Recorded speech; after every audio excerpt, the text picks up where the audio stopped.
and how sectoral challenges also have changed. And obviously, in a growing and evolving economy, people expect us to put our systems in place in order to be ready for these changes. Just to add on to what the Secretary of the Economic Affairs Department has said, these are extremely crucial and critical times for India. Crucial and critical because while we have a history of evolving, changing and improving, we also have a history of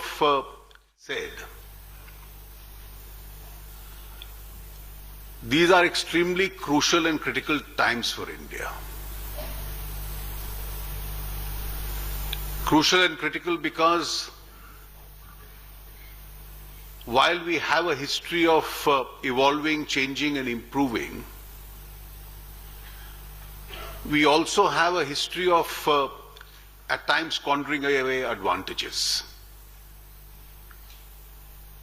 And this is exactly not the time where India can afford to do that. The world has started viewing us now differently. Heads of corporations, heads of governments, international public opinion now sees India as entirely a different place.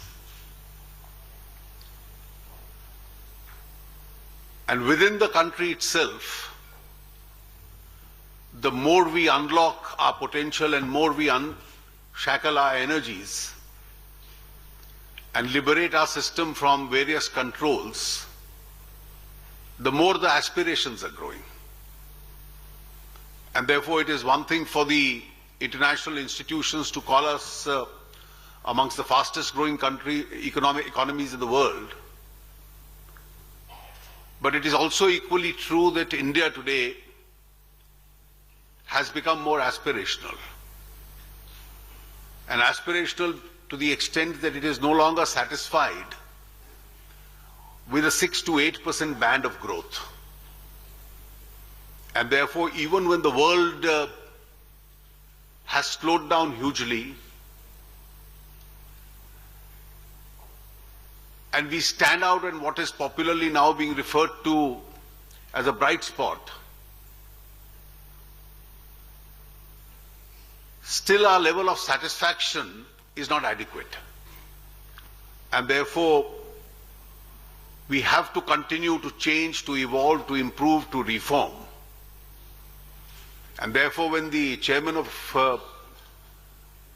Sebi was gracious enough to thank me for enabling this merger to take place through the parliamentary legislation, I must completely shift the credit to those who framed the great Constitution of India. Because in the late 1940s, they had anticipated what would happen in 2014-15. So while they expected both houses of parliament to pass every legislation,